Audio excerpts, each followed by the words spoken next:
Today, I'm going to walk you through the process of using the MixSpace plugin when mixing a song to reduce frequency collisions between competing tracks and bring clarity to your mix. Before we dive into the details, it's important to understand the purpose of this plugin. The MixSpace plugin is designed to help you achieve a cleaner and more balanced mix by reducing frequency collisions between different tracks.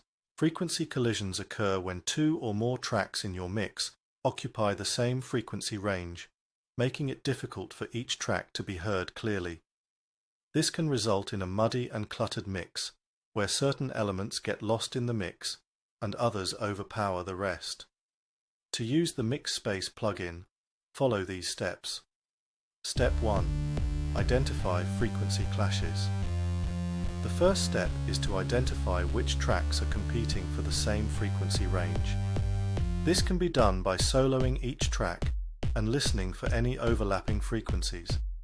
You can also use a frequency analyzer to visualize the frequency spectrum of each track. Step 2. Insert the MixSpace plugin. Once you have identified the tracks that are clashing, insert the MixSpace plugin on one of those tracks that you want to push into the background. It's important to note that the plugin should only be used on tracks that are competing for the same frequency range. For example, if your kick and bass are clashing, you would insert the plugin on the bass track. Step 3. Configure the sidechain. The MixSpace plugin takes its sidechain signal from channels 3 and 4. It analyzes the frequencies on the sidechain channel and then automates EQ on the main channels to reduce those same frequencies so the other track can be heard more clearly. Step 4. Adjust the amount. Use the controls to adjust the amount of reduction and how fast you want the action to respond to the incoming signal. The threshold and ratio controls adjust the level at which the effect kicks in and how strong the subtractive EQ should be. The attack and release control how fast the plugin responds, and the smoothness control smooths out the changes in the EQ. Step 5. Fine-tune and A/B test. Once you have configured the plugin, it's important to fine-tune the settings to achieve the best results. You can also A/B test the plugin by bypassing it and comparing the before and after sound.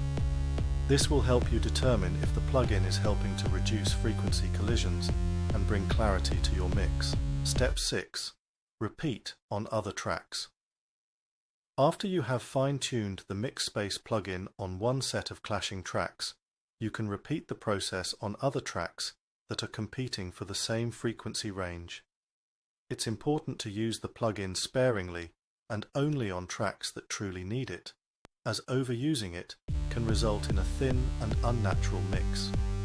In conclusion, the MixSpace plugin can be a powerful tool in reducing frequency collisions and bringing clarity to your mix. Remember to use it only on tracks that are competing for the same frequency range and to fine-tune the settings to achieve a natural and balanced sound. With practice, you will be able to identify frequency clashes and use the plugin effectively to improve your mixes.